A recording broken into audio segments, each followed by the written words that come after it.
बोलिए प्रेम से श्री सद्गुरु महाराज की जय। ध्येयं सदा परिभवगणमभीष्टदोहम् तीर्थास्पदं शिवविरञ्चिनुतं शरण्यं भृत्यार्तिहं प्रणतपाल भवाब्धिपोतं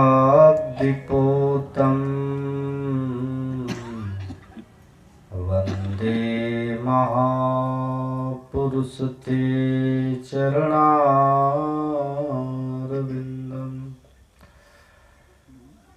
अखण्डमण्डलाकारं व्याप्तं येन चराचरं तत्पदं दर्शितं येन तस्मै श्रीगुरवे नमः।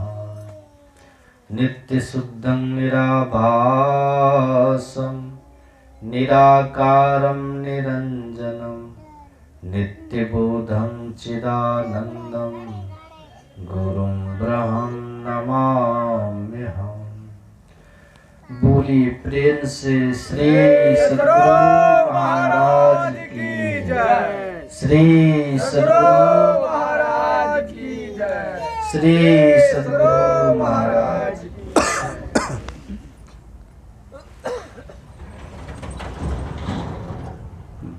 परमाराध्य सद्गुरु महाराज के युगल पाद पद्मों में कोटिशः नमन। सत्संग प्रेमी महानुभावों, पूजनीय माताओं एवं बहनों, आप लोग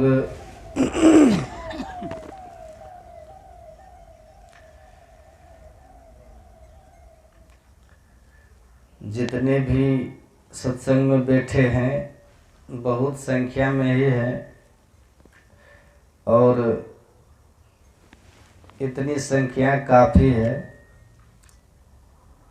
कभी कभी जो काम लाखों लोग के बीच नहीं हो पाता है, वो काम कभी कभी थोड़े लोगों में हो जाता है कि नहीं। एक नेताजी आए भाषण देने, देखा कि पब्लिक बहुत कम है, मंच पर आए, उतर के जाने लगे।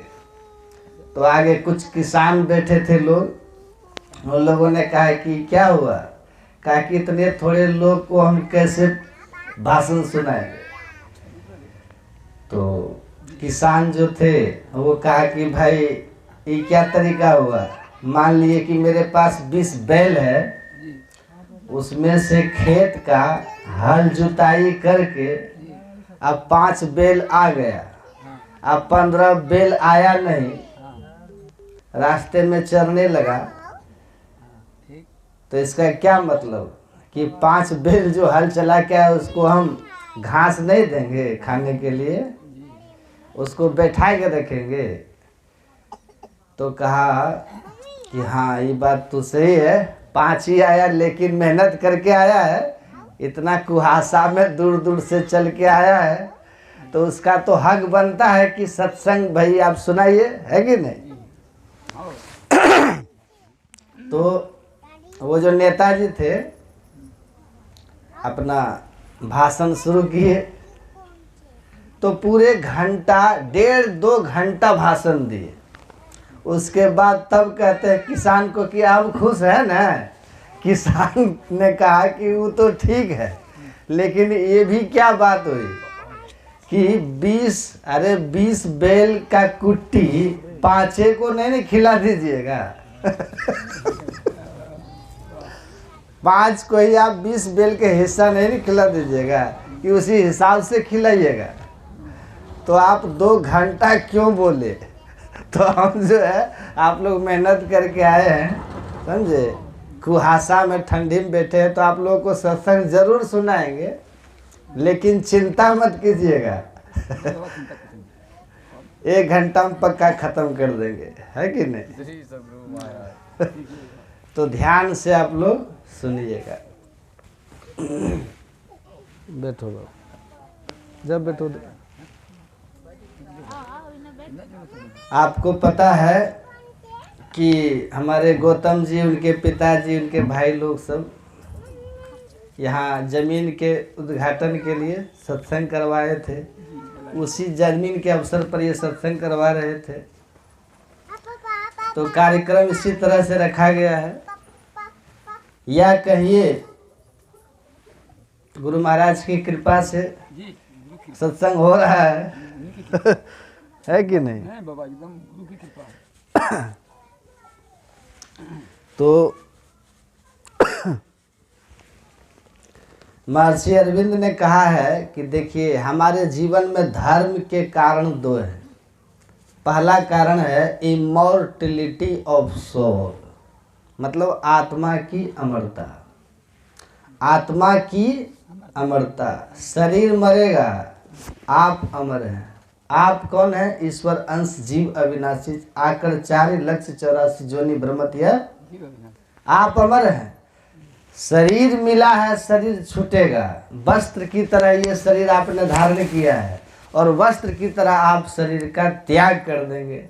भगवान कृष्ण ने गीता में इस ज्ञान को साफ साफ कहा कि वसांसि जीर्णानि यथा विहाय नवानि गृह्णाति नरोपराणि तथा शरीरानि विहाय जीर्णानि न्यानि संयाति नयानि देहि।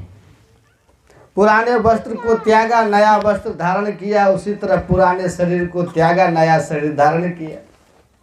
धारण करने वाला और वस्त्र दोनों अलग अलग है। वस्त्र बहुत पहनेंगे, बहुत खोले हैं। आपको याद है कितने वस्त्र पहने और कितने खोले इसी जीवन में? तो कितने शरीर धारण किए, कितने शरीर छोड़े, याद रहेगा? वो भी याद नहीं है। जो पीछे का है, इसका मतलब नंगा तो हम नहीं ना घूम रहे थे। इसके पहले कौन सा कपड़ा था हमको खुद याद नहीं, इसके पहले वाला याद नहीं। तो पीछे के योनियों को कितना हम स्मरण रखेंगे? नहीं, बात नहीं रहता। तो हम जीव हैं, हमारा नाश नहीं होगा। हम ईश्वर के अंश हैं। अवश्य ही हमारा उत्थान और पतन होता है। नीच उच्च योनियों में हमको जाना पड़ता है। तो कहते हैं धर्म इसलिए बना है जिसमें पहली शर्त है इमॉर्टिलिटी ऑफ सोल। ऋषियों ने, महर्षियों ने आत्मा की अमरता को जाना। दूसरी जरूरत पड़ी धर्म के लिए, दूसरा कारण हुआ हम मनुष्य शरीर में रह करके जो कर्म करते हैं ना, उसका शुभ अशुभ फल होता है। अन्य योनियों भोग योनियां है। अन्य योनियां जो है वो भोग योनियां हैं, इसलिए उनमें किए हुए कर्मों का कोई मतलब नहीं होता। शेर मार कर हिरण खाए तो उसको पाप नहीं लगता, क्योंकि ईश्वरीय व्यवस्था में ही उसको हिरण को मार के खाने का है।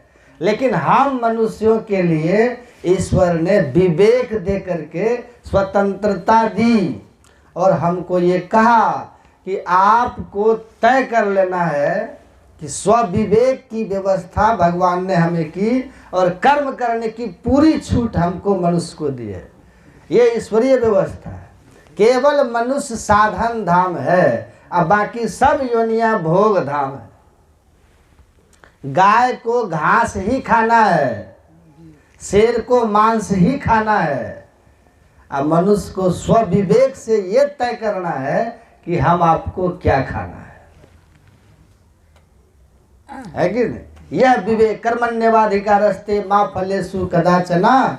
भगवान कहते हैं कर्म का पूरा अधिकार आपको हम दे रहे हैं, छूट दे रहे हैं, लेकिन फल तो हम पर है कि आप चुनाव जो करोगे हम वो निर्णय करेंगे कि चुनाव सही है कि गलत है। सही चुनाव किए विवेक के अनुसार तो उसका सुखद फल, गलत चुनाव हुआ तो दुखद फल। यही मनुष्य के लिए विशेषता है कि आपको ये विवेक, कर्म की स्वतंत्रता, आप साधन धाम है, स्वर्ग नरक अपवर्ग निशेनी ज्ञान विराग भक्ति सुख देनी, स्वर्ग, नरक और अपवर्ग, ये तीनों ओर जाने के लिए आपको ये रास्ता दे दिया गया है। चुन लीजिए आपको किधर जाना है। चुनाव आपका है, चुनाव आपका होगा। क्या आप चयन करते हैं अपने लिए, कौन सा मार्ग आप चुनते हैं? तो कहते हैं पहला, आत्मा की अमरता, immortality of soul and other one is action and effect. दूसरा है कर्म और इसका फल। तो हम ये जानते हैं कि बुरा करेंगे तो आज नहीं तो कल, कल नहीं तो अगले शरीर में हमको तो भोगना ही पड़ेगा, क्योंकि हमारा नाश नहीं ना होगा। किए हुए कर्म का फल तो हमको भोगना ही पड़ेगा। अवश्य में भोक्तव्यम कृतम कर्म शुभाशुभम। तो अशुभ कीजिएगा तो दुख मिलेगा, सुख कीजिएगा तो सुख मिलेगा, शुभ कीजिएगा तो अमर आत्मा समझो इस बात को। ऐसा कर्म मत कीजिएगा जो आके सिर धुन धुनि पछताए, काले ही कर्म ईश्वर ही मिथ्या दोष लगाए की स्थिति में जाना पड़े। तो चयन आपको ये करना है। कर्म की पूरी स्वतंत्रता साधन का धाम है आप। तो धर्म बना है हमारे लोक और परलोक को उत्तम बनाने के लिए, क्योंकि आत्मा अमर है। नीच जोनी में नहीं जाइए, ऊंची अवस्था में जाइए। पाप कर्मों की ओर नहीं जाइए, शुभ कर्मों की ओर जाइए, सत्कर्मों की ओर जाइए। इसलिए धर्म बना है। अधर्म का अर्थ क्या है? ये तो अभ्युदयम निःश्रेयः सिद्धि सधर्म। वह कर्म धर्म कहलाता है जिस कर्म को करने से लोक और परलोक दोनों हमारा श्रेष्ठ बनता है, सुखद बनता है, उत्तम बनता है। वही धर्म कहलाता है। तो संत इस धराधाम पर जीवन काल में समाधि को उपलब्ध होकर के ईश्वर से एक हो जाते हैं और उनकी मति एकदम से स्थिर होती है। शरीर से मुक्त होकर के रहने वाला ऐसे जीवन मुक्त संत स्थिर मति वाला होता है। दुनिया के किसी भी प्रलोभन से प्रलोभित नहीं होते, न दुनिया के किसी भी तरह के मतलब डर दिखा करके डराया नहीं जा सकता। उनको कैसी भी धमकी से उनको धमकाया या डराया नहीं जा सकता, क्योंकि वो अपने अभय स्वरूप से वो परिचित हो चुके होते हैं। ब्रह्म को जानकर ब्रह्म में स्थित होते हैं। शरीर से वो बिल्कुल मुक्त पुरुष कोई धमकी बर्दाश्त कैसे कर लेंगे, कैसे डर जाएंगे? जो मृत्यु से अपने को परे कर लिया हो उसे मृत्यु का भय भी नहीं दिखाया जा सकता है। अब मृत्यु के भय से बड़ा जीवन में कोई भय है? दिखा भी नहीं सकता। तो मृत्यु से परे। सिकंदर ने जब दंडयायन को कहा कि मेरी बात नहीं सुनोगे तो देखो तलवार, एक क्षण में तुमको अभी गर्दन काट के जान मार देंगे, मृत्यु के मुंह में पहुंचा देंगे। तो महर्षि दंडयायन बादशाह सिकंदर के सामने ठठा के हंसे और उन्होंने कहा, ए किसको धमका रहे हो, किसको धमका रहे हो? जिस मृत्यु का तुम मुझे भय दे रहे हो, इस मृत्यु से तो मैं कब का मुक्त हो चुका हूं। मैं मृत्यु से परे हूं, काल की पहुंच से परे हूं। तलवार तुम्हारी मेरी गर्दन को काट सकती है, मुझे नहीं। जिस गर्दन को कट जाने का भय मुझे तुम दिखा रहे हो, उस गर्दन से तो मैं कब का अपने आप को अलग कर चुका हूं। मैं अपने अविनाशी स्वरूप से मैं परिचित हूं, इसलिए गर्दन कट के गिरेगी। जैसे तुम देखोगे गर्दन कटा और गिरा, वैसे मैं भी देखूंगा गर्दन कटा और गिरा। तलवार तुम्हारी हमें नहीं काट सकता, मैं गर्दन से परे हूँ। कोई अस्त्र शस्त्र नैनन से दंत शस्त्राणी नैनन दहती पावका न चैनन क्लेदंत्यापो नैनन सोचती मारुता। मैं किसी अस्त्र शस्त्र से कटने वाला, किसी अग्नि से जलने वाला, पानी से भीगने या हवा से सूखने वाला नहीं हूँ। मैं तो अजर अमर अविनाशी ईश्वर का अभिन्न स्वरूप आत्मा हूँ, निर्भीक है। तो संत आते हैं, वो आकर के स्थिर मति वाले होते हैं। वो आते हैं दुनिया के किसी भी भय से भयभीत नहीं होने वाले। बड़े से बड़े कर्मकांडी पाखंडी और बड़े से बड़े दुष्ट राजाओं का सामना करने वाले होते हैं। मृत्यु से पार निर्भीक आकर के उपदेश करते हैं और कहते हैं सुनो जो मैं बता रहा हूं, अगर इस राह पर चलोगे तो तुम भी मुक्त हो जाओगे, तो मेरे अनुकूल चलो। कहे कबीर सुनो हंस धर्म आगरा, अमित ले हंस उतर जाए भवसागरा। अगर आप इनके बताए हुए मार्ग पर चलोगे तो गुरु महाराज कहते हैं कि मैं फिर आऊंगा, अब बहुतों को अपने साथ ले जाऊंगा। लेकर जाऊंगा। भवसागर की नाव शुद्ध संतन के चरण, तुलसीदास प्रयास बिनु मिलहि राम दुख हरण। ऐसे संत सदगुरु के शरण में आकर जो रहते हैं तो गुरु ऐसे सामर्थ्यवान होते हैं। पलटू साहब कहते हैं मेटू फंदा कर्म का जो कोई मेरा होए, उलटी लिखते ही भाल में मेट सके ना खोए। कहते हैं कि मेरे हो जाओगे ना तो तुम्हारे अंदर जो लिखा हुआ है तुम्हारे मस्तक में, उस भाग की रेखाओं को मिटा करके पूर्वकृत पाप कर्म से जो तुम्हारे भाग में दुख दारिद्र लिखा हुआ है, अगर तुम मेरे शरण में आ जाओ तो मैं तुम्हारे भाग की उस दुर्भाग्य की रेखाओं को मिटा करके फिर से सौभाग्य लिख दूंगा, जी सदगुरु महाराज जी की। फिर से लिख दूंगा। तो अमित हंस कहते हैं अमित अनगिनत, इतना की गिनती न हो, लाखों करोड़ों अरबों में नहीं, अनगिनत हंस जीव को लेकर इस संसार से पार जाते हैं। इसलिए कर्णधार सदगुरु दृढ़ नावा। संत सदगुरु ऐसे नाव के मल्लाह हैं जिस पर कितना भी सवार हो जाओ सबको पार लगा। सबको लेके पार हो जाएंगे। इस नाव की तो एक क्षमता है कि 10, 20, 50, 100 बड़ा से बड़ा जहाज 1000, 2000, लेकिन संत सदगुरु एक ऐसे जहाज है, जलयान है, जिस पर अमित अनगिनत चढ़ जाओ हैं, सबको लेके पार चले जाएंगे, सबको लेके पार चले जाएंगे। इसलिए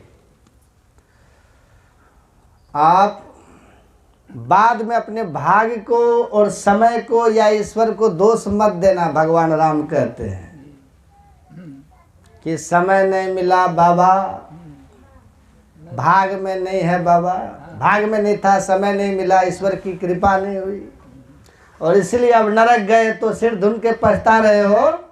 कहा ये मिथ्या झूठा दोष मत लगाना। ईश्वर ने कृपा की है तो मनुष्य शरीर मिला है, ठीक है, सत्संग भी मिला है। अब जरा अपने आप पर भी तो आप स्वयं कृपा कीजिए। संत सदगुरु के शरण में आकर के इनके ज्ञान उपदेश के अनुसार अपने शरीर को भोग जोनी नहीं, साधन धाम योग भूमि बनाओ और योग साधना में लग जाओ। योग साधना में लग करके साधन कीजिए और आपके अंदर में जो मोक्ष का द्वार है उसको ढूंढिए। वाह घर खोजहो भाई आ जा घर आवागमन न होई। उस घर की खोज कीजिए जिस घर में पहुंचने से आवागमन नहीं, जन्म मरण नहीं होता, वही घर मोक्ष है, मोक्ष धाम है। और उस मोक्ष धाम में जाने का रास्ता कहीं और नहीं, आपके शरीर में है। संत उसी रास्ते को बताते हैं कि कहाँ इस शरीर में वो मोक्ष का धाम है। यही तो सदगुरु का काम है। सदगुरु यही तो बताते हैं, गुरु दयाल दया कर दिए भेद बताई, यही भेद बताते हैं कि कहाँ खोज रहे हो मोक्ष का धाम, कहीं बाहर में नहीं है। देहस्था सर्व विद्याश्च देहस्था सर्व देवता देहस्था सर्व तीर्थानि गुरु वाक्येन लभ्यते। वो गुरु अपने ज्ञान उपदेश से दीक्षा शिक्षा में यही बताते हैं कि मोक्ष का द्वार कहाँ है, जिस द्वार पे चलकर सारी विद्याएं, सारे देवता और परमपिता परमात्मा सबको इसी घट में सरगुण, घटिये में निर्गुण, घटिये में सतपद वासा, नहीं प्रतीत तो गुरु हरि से वो आपा अर्पी बनो दासा। कहते सब कुछ घर में ही, बाहर नहीं, अब बाहर टोले सो भरम भुलाए। गुरु नानक देव जी महाराज कहते हैं सब कुछ तो घर, शरीर रूपी घर में सब कुछ है। ज्ञान, देवता, मुक्ति का धाम, सब इंगला पिंगला बेट सुषुम्ना है रही। आप अपने सुषुम्ना को जरा खोजिए, वही मोक्ष का द्वार है, वही 10वां द्वार है, जिसको शिव नेत्र कहते हैं, आज्ञा चक्र केंद्र बिंदु कहते हैं उसको। उसकी खोज कीजिए कहाँ पर है। यही तो गुरु भेद देवे, सार गुले खुले बंद 10म द्वार। ये 10वां द्वार मोक्ष का द्वार है। 2 आँख 2 कान 2 नाक 1 मुंह मल मूत्र के ये 9 के 9 द्वार जो है ये जम के द्वार है। हम जब शरीर त्यागेंगे इन्हीं 9 द्वार में से निकलेंगे, और 9 द्वार जम के द्वार है। यहाँ जम पकड़ लेगा, बहिया पकड़ जम ले चला, कोई संग न साथी हो। 10वां द्वार मोक्ष का द्वार है। सूरदास जी कहते नर बपु धर जो जन नहीं, गुरु के जम के मार्ग जय हैं। जो मनुष्य शरीर में आकर कर्णधार सदगुरु दृढ़ नावा के शरण में नहीं आए, वे जम के मार्ग जय हैं। वो जम के मार्ग में जाएंगे, जम के मार्ग से निकलेंगे नहीं, 9 द्वार से निकलेंगे। और 9 द्वार से निकलेंगे तो परिणाम क्या होगा कि बहिया पकड़ जम ले चला, कोई संग न साथी। तो जम पकड़ेगा तो कहाँ ले जाएंगे? जमाने ले जाएंगे, जमालय नरक ले जाएंगे। तो क्या करो? 10वें द्वार से निकलिए, वो मोक्ष का द्वार है। और यही मोक्ष के द्वार केवल मनुष्य के शरीर में है। और गुरु महाराज कहते हैं ना कि मोक्ष का द्वार आपके शरीर में है, इसलिए आप सबसे श्रेष्ठ है। नहीं तो आपके शरीर में वही मेद मज्जा मांस, रग में रक्त भरियो, पेट ही पिटारू सी में ठोर ठोर बली है। क्या है आपके शरीर में? इसके अतिरिक्त कुछ है? कुछ है? क्या है? गाय भैंस के शरीर में भी यही है, आपके शरीर में भी यही है। ऊपरी शरीर के तल पर तो वही है सबका, लेकिन एक ऐसी चीज आपके अंदर में है जो 84 लाख कि किसी योनि में नहीं है, वो है मोक्ष का द्वार। ये 10वां द्वार कहीं किसी शरीर में नहीं है। और इसी 10वें द्वार मोक्ष के द्वार के होने के कारण आप मनुष्य देवताओं से भी श्रेष्ठ होते हैं, 84 लाख योनियों में से श्रेष्ठ होते हैं। गुरु महाराज कहते हैं केवल नर ही तन से मुक्ति को पावहु, याते यातन दुर्लभ मुक्ति कमाओ। केवल और केवल मनुष्य के शरीर से ही मुक्ति हो सकती है, क्योंकि मोक्ष का द्वार और कहीं है ही नहीं। तो है साधन, है सब व्यवस्था, है मुक्त का मार्ग, लेकिन मार्ग अभी बंद है। तो जब मार्ग ही बंद है तो उसको खोलना होगा ना।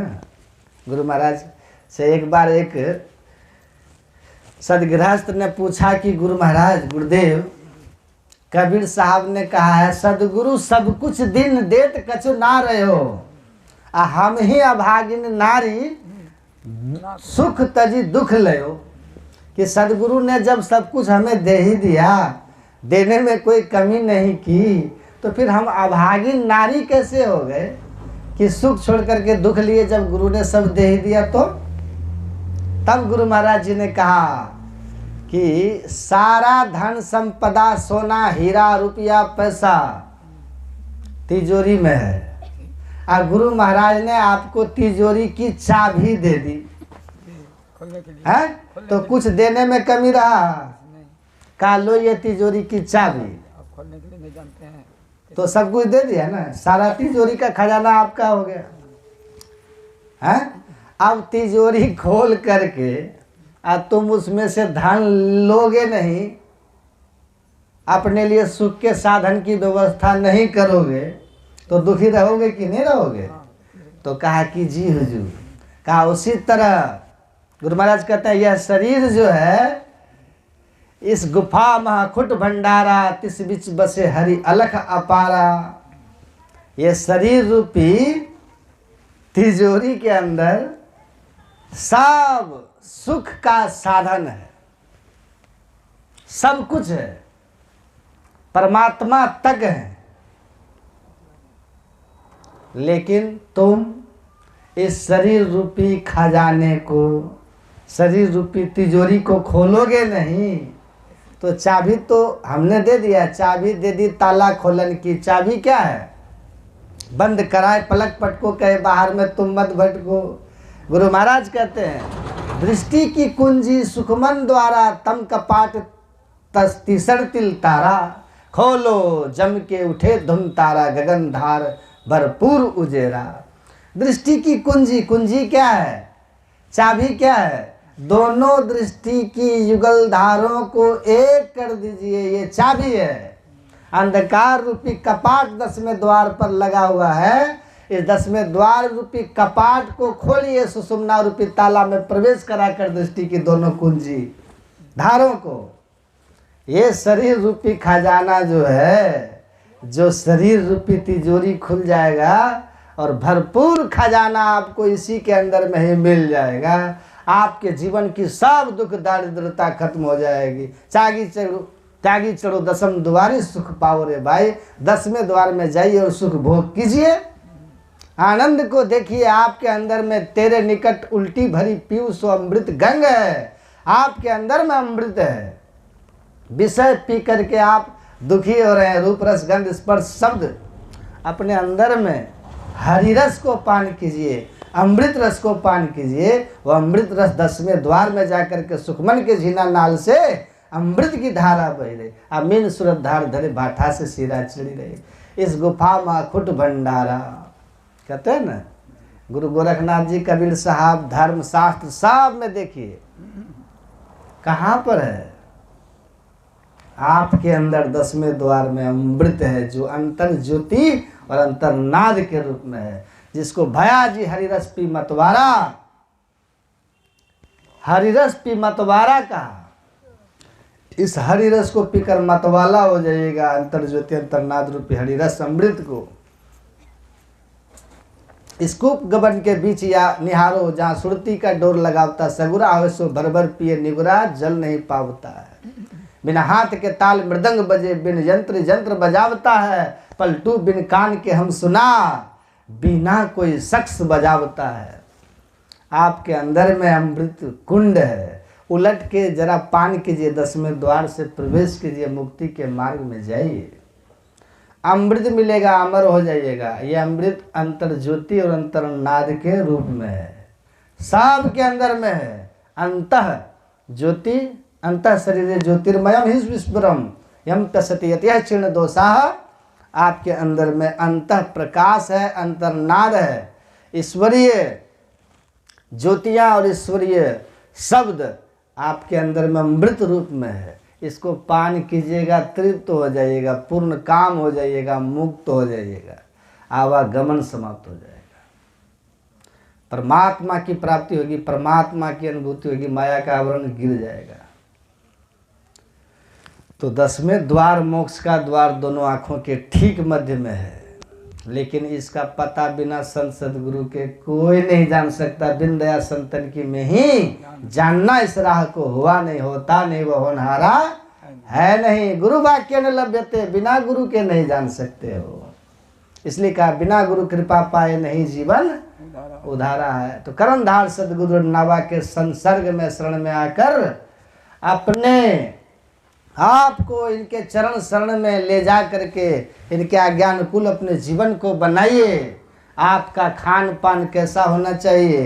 यतः क्षीण दोषाः, वही संत शरीर अपने शरीरस्थ अमृत को पान करने का अधिकारी है। वेदांत कहता है जो अपने को दोष दुर्गुणों से मुक्त किया हुआ है, पाप कर्मों से अपने को हटाया हुआ है, खान पान से अपने आप मनोवृत्ति को, अपने चित्त को शुद्ध किया हुआ है। गुरु नानक देव जी कहते हैं जो रत लागे कापड़ा जामा होए पलीत, जे रत पिए नानका कैसे निर्मल चित। कहते हैं कि मंदिर में जाते हुए पूजा के लिए किसी आदमी के शरीर में किसी पशु का रक्त उठ करके लग जाए, वो अपवित्र वस्त्र पहन करके अपवित्र शरीर वाला मंदिर में पूजा करने नहीं जाएगा, क्योंकि वह उसको अपवित्र हो गया, खून लग गया ना। अजेरत पिए नानका कैसे निर्मल चित, अब परमात्मा कहते हैं हमको निर्मल मंजन सोमोहि भावा, मुझे तो निर्मल हृदय वाला पसंद है। तो जो सीधा ही रक्त पी गया, मांस को खा गया, उसका चित्त निर्मल कैसे हो सकता है? ऐसे और अपवित्र चित्त वाला परमात्मा की भक्ति का अधिकारी नहीं हो सकता। ना विरतो दुश्चरितान, ऐसे दुश्चरित्र व्यक्ति से, मांसाहारी और शराबियों से परमात्मा की भक्ति कभी नहीं हो सकती। क्योंकि भक्ति करने की जो योग्यता है उसकी पहली शर्त है कि जीवन सदाचारमय होना चाहिए। खान पान के बारे में बोला, हाँ। समझा। मांस मछली अंडा से मुक्त जीवन होना चाहिए। जी। तो अपने को सदाचार में रख करके सदगुरु की सदयुक्ति यही है कि मुक्ति का मार्ग आपके अंदर में है, जो दोनों आंखों के ठीक मध्य से राह गई है, बड़ी झीनी है साधो नैन नगर से। उसकी ठीक ठीक युक्ति जान लीजिए और युक्ति जान करके बैठ के साधन कीजिए। कहते पहले आराम से बैठिए, आंख बंद कीजिए, सीधा बैठिए। हस्तावत संघाधाय स्वनासाग्र कृते क्षणः, आंख बंद करके पहले गुरु के दिए हुए मंत्र को श्रद्धा और प्रेम से जपिए। जपते जपते मन जब शांत हो जाए तो मंत्र से संबंधित रूप का ध्यान कीजिए। मंत्र से अधिक सिमटाव रूप ध्यान से होता है। रूप के दर्शन से मन शुद्ध और शांत हो जाता है, सात्विक हो जाता है। हिलता हुआ गंदा पानी में चेहरा नहीं दिखता, लेकिन पानी जब शांत हो जाएगा, मिट्टी जब बैठ जाएगी नीचे तो चेहरा दिखता है। उसी तरह मंत्र जप करते हुए रजोगुण तमोगुण की प्रवृत्तियां जब शांत हो जाती है, सात्विक भाव जब आता है, तब हमको अपने इष्ट का रूप धुंधला सा दिखने लगता है। और जैसे जैसे इष्ट का रूप में हम मन को स्थिर करते चले जाते हैं, वैसे वैसे रूप स्पष्ट होते जाता है, चित्त शुद्ध होते जाता है। रूप जब साफ हो जाता है तो चित्त भी साफ हो जाता है, निर्मल मन के आप हो जाते हैं। और ऐसे चित्त निर्मल चित्त वाला सात्विक भाव वाला साधक योग्यता प्राप्त कर लेता है कि 10वें द्वार में अपने दृष्टि रूपी कुंजी को समाविष्ट कर दे। एक करके बाएं दाएं दृष्टि धारों को वाम दक्ष निरुंधंति प्रविशन्ति सुषुम्नायाम, बाएं दाएं दृष्टि की धारों को निरुद्ध करके सुषुम्ना में चाबी को प्रवेश करा के 10वां द्वार खोल के अपने अंदर में प्रवेश कर जाए, मोक्ष के द्वार में प्रवेश करके, और ज्योति नाग रूपी अमृत को पान करता हुआ परमात्मा में जा करके मिल करके एक मेक हो जाए। श्री सदगुरु महाराज की जय। वो भी संत बन जाए। पूर्ण समाधि में ईश्वर के साथ एकता हो गई। अब फिर जब समाधि से नीचे उतरा तो वहाँ पर आ करके वो पूर्ण मुक्त पुरुष संत होकर के संसार को फिर परिचय देना शुरू कर देता है, बताना शुरू कर देता है। गुरु से ली हुई दीक्षा से वो स्वयं एक जलती हुई कैंडल से दूसरा कैंडल जला दीजिए, तीसरा चौथा हजारों कैंडल एक कैंडल से जला दीजिए। मोमबत्ती, एक मोमबत्ती से 1000 मोमबत्ती जला दीजिए, क्या पहले मोमबत्ती का प्रकाश कम हो जाएगा? नहीं होगा। वैसे ही एक ब्रह्मज्ञानी अपने युक्ति से करोड़ों ब्रह्मज्ञानी पैदा करता है। वो करोड़ों ब्रह्मज्ञानी आकर संसार को चेताते रहते हैं। तो संत की बताई सदयुक्ति से साधना करके ही अपने अंदर में मोक्ष के मार्ग को कोई ढूंढ पाता है। और जो एक बार मोक्ष के मार्ग में प्रवेश कर गया, वो भले परमात्मा तक न पहुंच पाया इस शरीर में, अगला जन्म मनुष्य नीचे जोनी में नहीं जा सकता है। अगर नहीं साधना में सफलता मिली है, तब भी संत लोग कहते हैं इस मोक्ष के मार्ग का अभ्यास करने वाला का संस्कार ऐसा बन जाता है कि वो संस्कार किसी दूसरे शरीर में नहीं जाने देता है।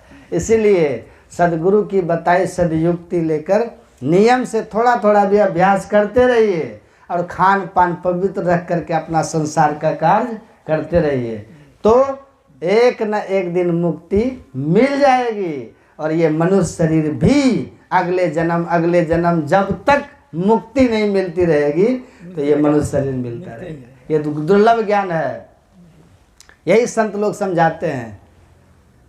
रविंद्रनाथ की पंक्तियों को सुनिए। रविंद्रनाथ टैगोर ने लिखा है एक जगह कि वेद, पुराण, कुरान, हदीस, बाइबिल, गॉस्पेल ऑफ जेसस, ये जो अनेक अनेक धर्म है ना, मत पंथ है, बहुत धर्म है। हाँ, इनमें जो मूल ज्ञान है, मोक्ष का ज्ञान जो है, जिस ज्ञान को धारण करके जीव मुक्ति के पथ पर जाता है, उस ज्ञान का प्रचार प्रत्येक धर्म के ठेकेदार जो होते हैं होने नहीं देते हैं, न जनता को बताते हैं, क्योंकि ये ज्ञान से आपको हम क्या देंगे। एक बार आपने मोक्ष का मार्ग सीख लिया, घर में बैठ के साधन करो, हमारा आपसे लेना देना क्या। आप साधन कीजिए, है ना, जितनी तत्परता से आप साधना कीजिएगा उतना ही आपको लाभ होगा। इसमें खर्च कुछ नहीं है, बोलिए ना, कुछ है? खर्च कुछ नहीं है, आसान है। अब बाकी में खर्च है, लेन देन है, लंबा लंबा बिल है बाकियों में। तो जिससे मुक्ति नहीं होगी, सुनिए ध्यान से, लेकिन दान बहुत मिलेगा, तो उस ज्ञान को तो प्रचार करेंगे ही ना। जिनको अपना परिवार उसी पैसे से चलाना है, अपना जीवन निर्वाह उसी से करना है? तो वो तो उसी को आगे करेंगे ना, दान की। तो यही बात रविंद्रनाथ ने कहा बहुत साधु ऐसे करते कि प्रत्येक धर्म में एक प्राइस्ड क्लास होता है। प्राइस्ड क्लास मतलब समझे, पुरोहित वर्ग, जो धर्म के उन बातों को आगे करता है जिससे उनको धन की प्राप्ति होती है। उन बातों को नहीं सुनाता है जिससे जीव का कल्याण होता है, क्योंकि जीव के कल्याण के मार्ग में बढ़ने के लिए धन का कोई महत्व नहीं है, ज्ञान का महत्व है। उस ज्ञान को राज में ही राजा, जोग में ही जोगी, तप में तपेश्वर, ग्रस्त मह भोगी, ध्याय ध्याय भक्त सुख पावा, नानक तिस पुरुष का किन अंत न पावा। यहाँ तो जाति पात कोई मतलब ही नहीं है, केवल सदाचार हो करके, सदाचार में रह करके नियम से ध्यान अभ्यास कीजिए, घर परिवार में रहिए, चवन्नी खर्च नहीं है, न किसी से लेना न किसी का देना। भगवान अगर दिए हैं आपको तो गरीबों की मदद, सत्कर्म में खर्च कीजिए, सत्संग करवाइए। सत्संग करवाइए। लेकिन धर्म में धन की कोई महत्ता नहीं है, और नहीं तो सबरी को मुक्ति नहीं होती है, रविदास मुक्त नहीं होते। और धन वाले अगर धर्म प्राप्त करते तो राजा पीपा रविदास जैसे जूता बनाने वाले के शिष्य नहीं होते, मीरा जैसी सत्रानी रविदास का शिष्य नहीं होती, या फिर सर्वाजीत और अपने समय के सबसे बड़े अमीर धनी धर्मदास जी कबीर जुलाहा के शिष्य नहीं होते।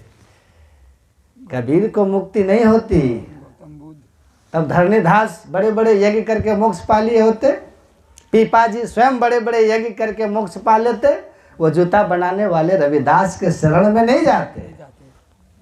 धर्म आंतरिक चीज है, और इसकी प्राप्ति के लिए पूरे और सच्चे संत की जरूरत होती है। लेकिन जहाँ धन की चाह हो वहाँ इस धर्म का प्रचार कौन करेगा। इसीलिए रविंद्रनाथ कहते हैं कि धन की इच्छा से, संसारिक भोगों की इच्छा में रहने वाला प्राइस्ड क्लास प्रत्येक धर्मों में होते हैं, जो अपने धर्म के कल्याणकारी मोक्ष मार्ग को जनहित में जनता को जानने ही नहीं देते हैं।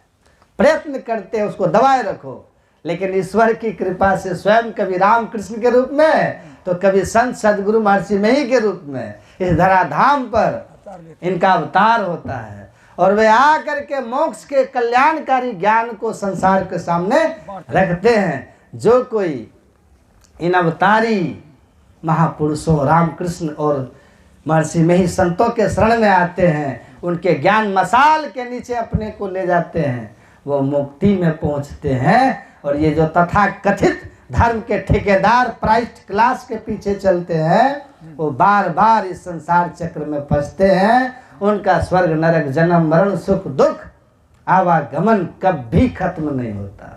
तो मनुष्य के लिए ये परमात्मा ने ये विवेक दिया है कि आप सत्कर्म कीजिए, आप परमात्मा की भक्ति करके मुक्ति पा लीजिए, पाप करके भी नरक भी चले जाइए, ये आपके ऊपर है। हाँ, क्या कीजिएगा।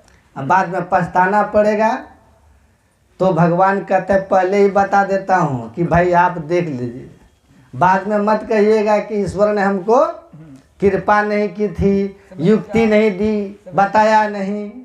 जो न तरे भव सागर नर समाज असपाय सुकृत निंदक मंदमती आत्म अनगति। अगर ऐसे देव दुर्लभ शरीर को पाकर करंधार सदगुरु की सदयुक्ति लेकर साधना करके अगर आपने मुक्ति के मार्ग को नहीं पकड़ा, मोक्ष की ओर नहीं बढ़े, तो कहते आत्महत्या करने वालों की गति में जाओगे, सिर धुंधुन के पछताओगे, बहुत प्रेत और नरक का भोग मिलेगा, 84 लाख योनियाँ मिलेगा। आपके ऊपर है कि आपको क्या करना है। मोक्ष के द्वार से युक्त ऐसे देव दुर्लभ शरीर को पाकर सो तन धरी मुक्ति जतन कर ले हो, मुक्ति जतन करके प्राप्त कर लीजिए। नहीं तो तस्मात् पापः तरत्र कह, नहीं तो मनुष्य शरीर पाकर के भी अगर विषय भोगी बने रहे, मोक्ष का साधन नहीं किए, तो भगवान विष्णु कहते हैं उससे बड़ा पापी कौन है कि जहाँ से मुक्ति पाया जा सकता था, भगवान पाया जा सकता था, अब वहाँ से आप कीट पतंग की जोनी में चाहते चले जाते हैं। तो आपको निर्णय करना है कि देव दुर्लभ शरीर से साधना करनी है या फिर बाहरी कर्मकांड में लग के रहना है, या फिर पाप कर्मों में रहना है, या जिह्वा के स्वाद के लिए जीव मार के उधर भरत हुए हैं। ऊंट खर भैंस मत बनिए, है ना।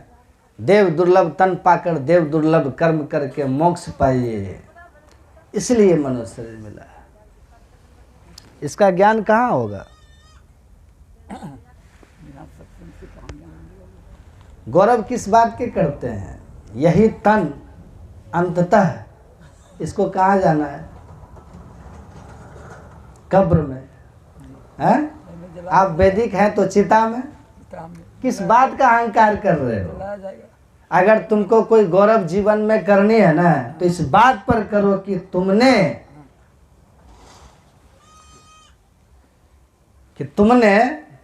अपने जीवन में भक्ति के कितने धन अर्जित किए हो, जो परलोक बनाने वाला है। हाँ? इस बात का गर्व करो। जिसने भगवान की भक्ति की केवल वही बचेगा, अब बाकी सब कहाँ जाएंगे? बाकी सब नरक की अग्नि में जलेंगे, 84 लाख जोनियों में चले जाएंगे।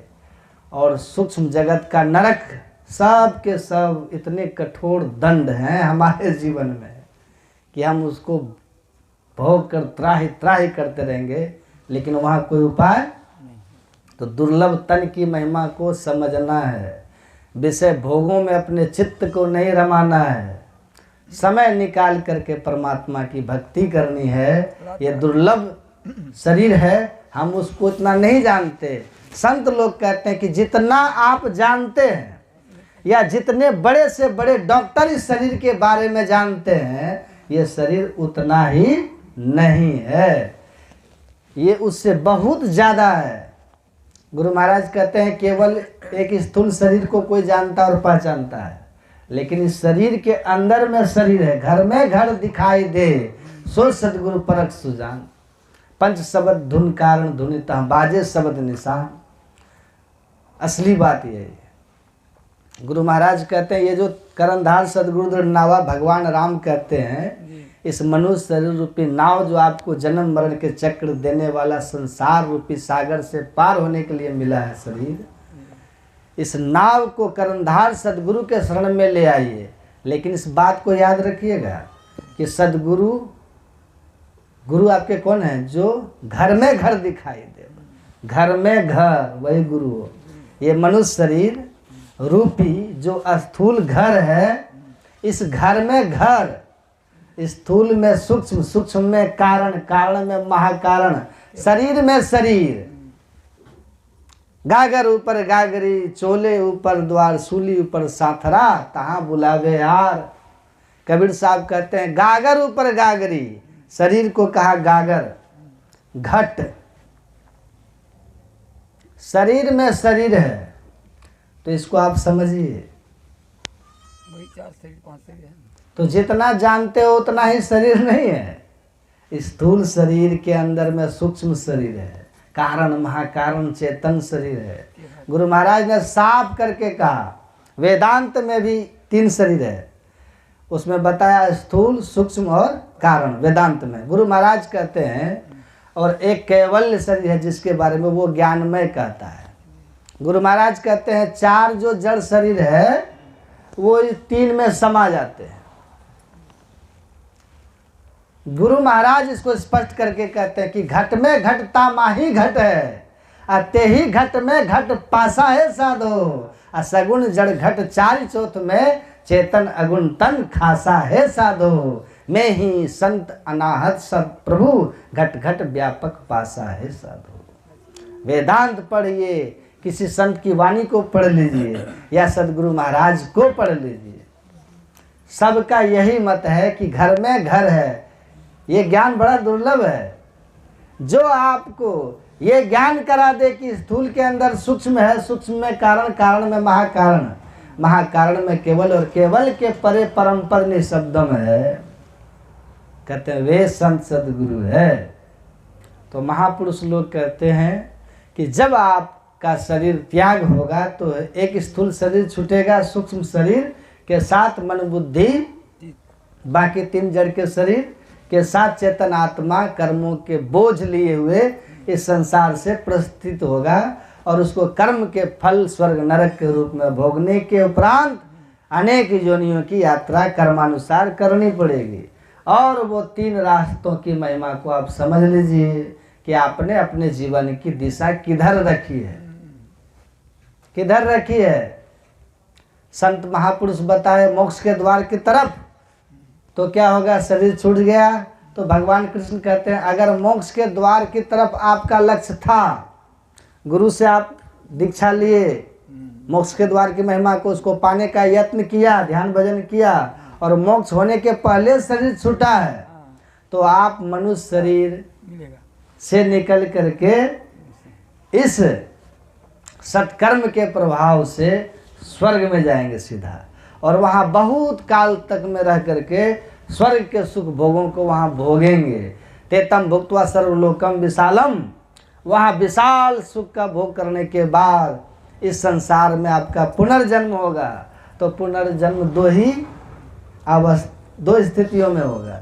एक कहाँ, किसी योगी कुल में, किसी संत के संतान बन करके आप आएंगे, या फिर पवित्र श्रीमान कुल में, जो लोग सदाचार और भक्ति में जीवन जीने वाले अमीर लोग हैं, या फिर कबीर साहब, रविदास जी जैसे, गुरु नानक जैसे गृहस्थ संत की संतान पुत्र बन करके आप आएंगे।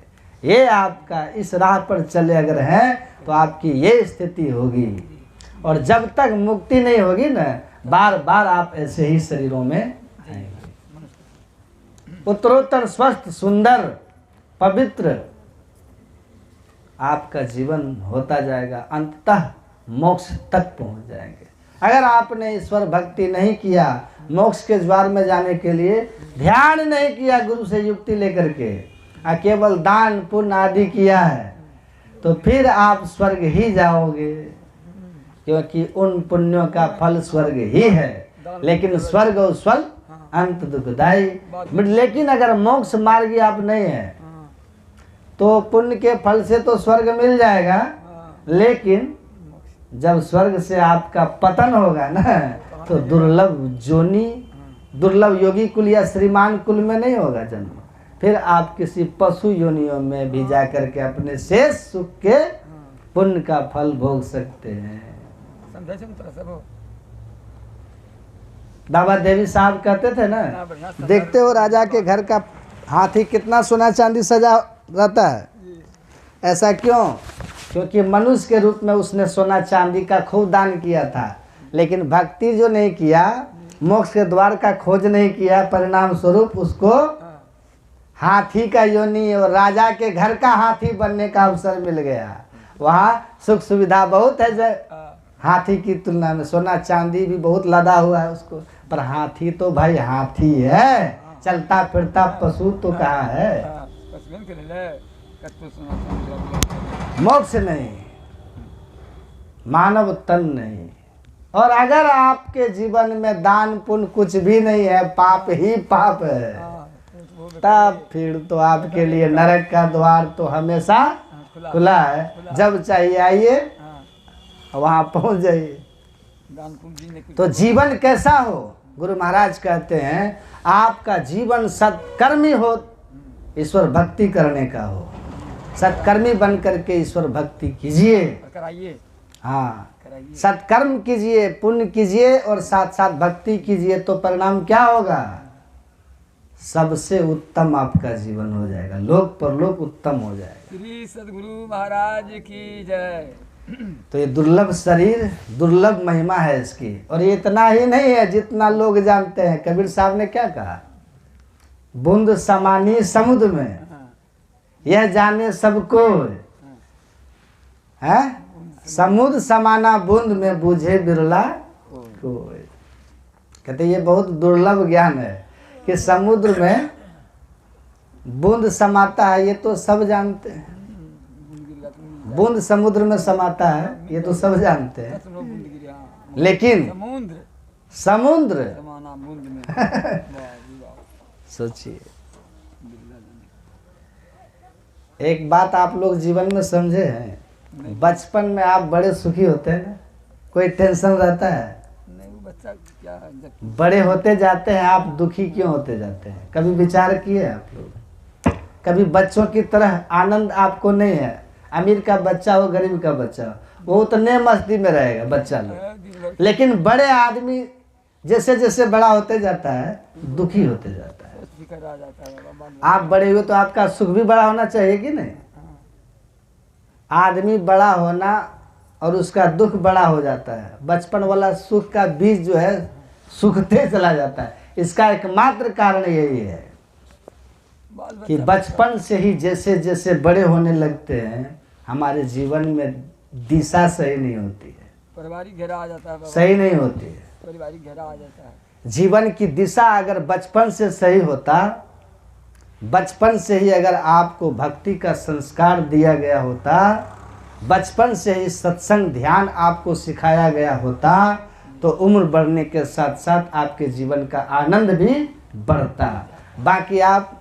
बाकी चतुर तो हो जाते हैं संसार की विद्याओं में, या अपने संतान को सांसारिक विद्या में चतुर तो करवा देते हो, अध्यात्म विद्या में वो पीछे रह जाता है।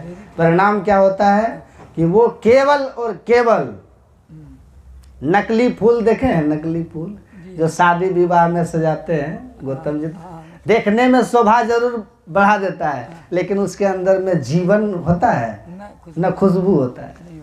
वैसे ही अध्यात्म विद्या से विहीन किसी की भी बड़ा होकर बड़े ऊंचाई तक पहुंचा दीजिए, लेकिन अगर सत्संग ध्यान का संस्कार नहीं दिए, निसंदेह जान लीजिए वो दुखी रहेगा, दुखी रहेगा, बेचैन रहेगा, तनाव में रहेगा, जीवन के आनंद उसके खो जाएंगे। इसलिए गुरु महाराज का दृढ़ प्रतीत प्रीति कर गुरु से कर सत्संग सवेरे, या विधि भाव फंदा कट जय में ही कहत हित हेरे।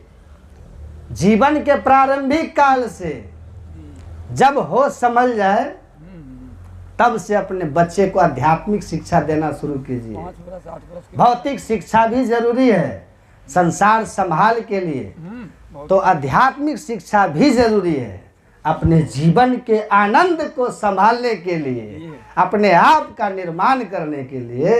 इसलिए आध्यात्मिक शिक्षा भी अनिवार्य होनी चाहिए, है कि नहीं?